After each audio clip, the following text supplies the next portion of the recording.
వేసవికి భిన్నంగా విశాఖ వాతావరణం ఒక్కసారిగా చల్లబడిపోయింది. ఉరుములతో కూడిన వర్షం కూడా అక్కడక్కడ జల్లులు కూడా కురుస్తున్నాయి. ప్రధానంగా చూసుకున్నట్లయితే ఈ వేసవి అత్యంత ఎక్కువ ఉష్ణోగ్రతలు నమోదయ్యాయని చెప్పాలి.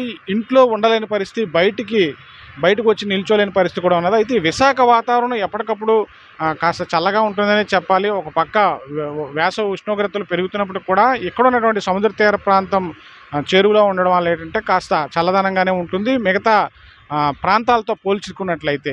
అయితే ప్రధానంగా ఈరోజు వేసవి ఉష్ణోగ్రతలు హైయెస్ట్ డిగ్రీలు నమోదైనటువంటి ప్రాంతం నెల్లూరు జిల్లా గూడూరులో చూసుకున్నట్లయితే 45.8 డిగ్రీల సెల్సియస్. ఈ సీజన్లో అత్యధిక నమోదైనటువంటి డిగ్రీల శాతం ఈసారి అత్యధికంగా నమోదైనటువంటి సెల్సియస్ అది.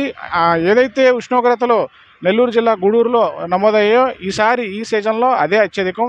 అయితే ఇక్కడ పరిస్థితి చూసుకున్నట్లయితే రాష్ట్రంలో, ఆంధ్రప్రదేశ్ రాష్ట్రంలో 685 మండలాల్లోని 211 మండలాలు ఒక్కసారిగా వాతావరణం మారిపోయింది.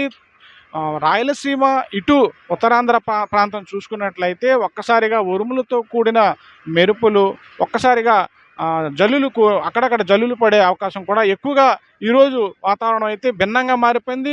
ప్రధానంగా విశాఖ చూసుకున్నట్లయితే ఒక్కసారిగా వాతావరణం మారిపోయింది. ఒక్కసారిగా చల్లబడిపోయింది. చిరుజల్లులు పడుతున్నాయి. అక్కడక్కడ వాతావరణంలో ఏంటంటే పిడుగులు పడే అవకాశం ఉందని హెచ్చరిస్తున్నారు అధికారులు. అయితే ఇక్కడ ఉరుములతో కూడిన వర్షం కూడా ఉదయం నుంచి కూడా మనం చూస్తున్నాము. ప్రధానంగా ఇక్కడ ఈ తీర ప్రాంతంలో మనం ఉన్నటువంటి ప్రాంతం చూసుకున్నట్లయితే మొత్తం ఇక్కడ వాతావరణాన్ని ఎంజాయ్ చేయడం కోసం ప్రజలంతా కూడా తీర ప్రాంతానికి, ఆర్కే బీచ్ ప్రాంతానికి అయితే ప్రజలంతా రావడం జరిగింది. ఇక్కడ చూసుకున్నట్లయితే వాతావరణం ఒకసారి కెరటాలు ఉవ్వెత్తున లేచి పడుతున్నాయి. మరోవైపు చల్లని గాలులు, మరోవైపు తుంపర్లు, వర్షం కొద్దిపాటి తుంపర్లతోటి వర్షం కూడా కురుస్తున్న పరిస్థితి అయితే కనిపిస్తుంది. ఈ వాతావరణం పరిస్థితి మొత్తం మీద ఈ నెలలో ఈరోజు మే 7వ తారీఖు వరకు కూడా ఇదే పరిస్థితి కొనసాగుతుందని అధికారులు అయితే చెప్తున్నారు. ఈసారి ఉష్ణోగ్రతలు చాలా ఎక్కువగానే నమోదవడం అయితే జరిగింది. అత్యధిక ఉష్ణోగ్రత అటు మనకి గూడూరులోనైతే 45.8 డిగ్రీలు అత్యధిక డిగ్రీలు నమోదైంది. ఇక్కడ విశాఖ చూసుకున్నట్లయితే ఒక్కసారిగా వాతావరణం మారింది. ఈ వాతావరణాన్ని ప్రజలైతే ఎంజాయ్ చేస్తున్నారు. మొత్తం మీద చూసుకున్నట్లయితే విశాఖ నుంచి ఉదయం నుంచి కూడా తీవ్రమైన మేఘాలు ఉధృతి అయితే కనిపించింది. భారీ వర్షం కురుస్తుందనే ఒక రకమైన సంకేతం అయితే మనకు కనిపించింది. నా పేరు అజ్జల బాలరాజు గారు. బొబ్బిలి ప్రాంతం నుంచి బీచ్కి వచ్చాము. ఈ వర్షం పడడం వల్ల భయంకరమైన ఎండల్లో నుంచి మాకు చక్కగా ప్రశాంతంగా తిరగడానికి, మరింతమందితో హ్యాపీ చేయడానికి వచ్చాం. ఈరోజు ప్రాముఖ్యంగా మరి 2 విషయాలు.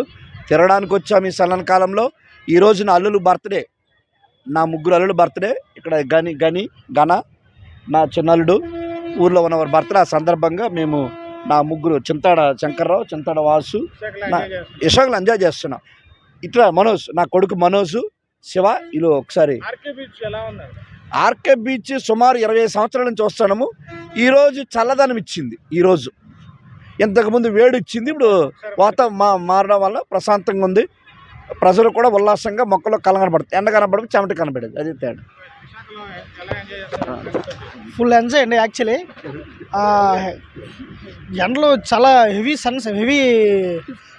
అగ్గి ఉండిపోలే ఈరోజు అంటే పడుతున్న ఎండకి.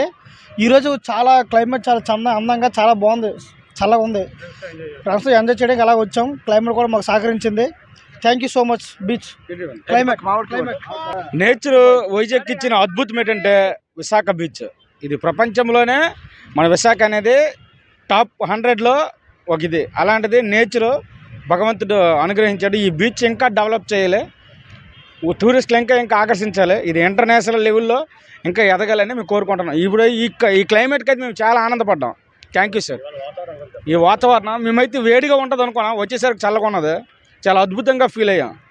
ఈ నేచర్ని ఇంకా అందరూ ఎంజాయ్ చేయాలనుకుంటున్నాం ప్రతి ఒక్కరు. నిన్నటి వరకు ఎండ చాలా గట్టిగా ఉంది, కానీ ఈరోజు చాలా హ్యాపీనెస్ ఉంది. వాతావరణం మారింది.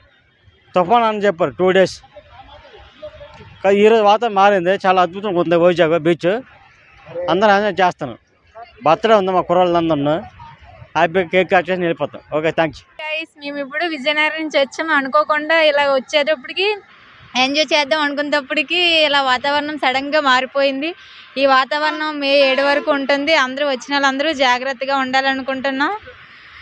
ఇలాగే ఇప్పుడు వచ్చే వాళ్ళందరూ ఎంజాయ్ చేద్దాం అనుకుంటున్నారు. కానీ ఈ వాతావరణం మార్చేటప్పటికి అందరూ ఆర్కే బీచ్ చాలా బాగుంది. ఆర్కే బీచ్ చాలా సూపర్గా ఉంది. చాలా బాగా ఎంజాయ్ చేసాం. మేము చాలా మంది వచ్చాం, ఫ్యామిలీ వచ్చాం. మేము ఫ్యామిలీతో ఎంజాయ్ చేసాం. ఆర్కే బీచ్కి వచ్చాం. మేమైతే హైదరాబాద్ నుంచి వచ్చామండి. చాలా బాగుందండి. మేమైతే ట్రైన్ నైట్ 9ంటికి అయితే అండి ఈ వాతావరణం చూసి వచ్చామండి. ఇక్కడ బాగుందండి ఎంజాయ్మెంట్. మేము ఒరిస్సా వెళ్తున్నామండి. నార్మల్గా ఒరిస్సా రాష్ట్రం అండి. ఫస్ట్ కాదండి వచ్చాం, కానీ బీచ్కి ఇది ఫస్ట్ టైం అండి. చాలా బాగుందండి. చాలా బాగుంది. ఎక్స్పీరియన్స్ చాలా బాగుందండి. క్లైమేట్ ఇది చాలా బాగుందండి. చాలా బాగా ఎంజాయ్ చేసామండి. చాలా బాగా ఎంజాయ్ చేసామండి. క్లైమేట్ చాలా బాగుంది. వచ్చాక కూడా మేము వేడిగా ఉంటుంది ఎలా ఉంటుంది అనుకున్నాం, కానీ వచ్చాక చాలా బాగుందండి. ఇవాళ క్లైమేట్ చాలా బాగుందండి. రాష్ట్రంలో ఉన్న 650 మండలాల్లో 211 మండలాలకు గాను వాతావరణ పరిస్థితి ఇదే విధంగా ఉంటుందని చెప్పేసి వాతావరణ నిపుణులు అయితే చెప్పడం జరుగుతుంది. ఉరుములతో కూడిన మెరుపులు, కొద్దిపాటి వర్షం కూడా పడే అవకాశం కనిపిస్తుంది. ఈదురుగాలులకు ప్రజలు అప్రమత్తంగా ఉండాలని చెప్పేసి కూడా అధికారులు చెప్తున్నారు. హోర్డింగ్ల వద్ద, భారీ వృక్షాల వద్ద, కొబ్బరి చెట్ల కింద కూడా ప్రజలు ఉండవద్దని చెప్పేసి చెప్పడం అయితే జరుగుతుంది. ప్రధానంగా ఉరుములతోటి కూడినటువంటి జల్లులు, మెరుపులతో కూడినటువంటి జల్లులు, దాంతోపాటు అంటే పిడుగులు పడే అవకాశం కూడా అక్కడక్కడ ఉందని చెప్పేసి చెప్పడం అయితే జరుగుతుంది. మొత్తంగా చూసుకున్నట్లయితే ఈ వాతావరణం భిన్న వాతావరణం అనేది చెప్పాలి. ఈ సీజన్లోనే ఏంటంటే ఇక మే 7 వరకు కూడా ఇదే పరిస్థితి కొనసాగుతుందని చెప్పేసి వాతావరణ నిపుణులు చెప్తున్నారు. కెమెరామెన్ స్వామితో Sridhar, GT India news, Visakhapatnam RK beach నుంచి.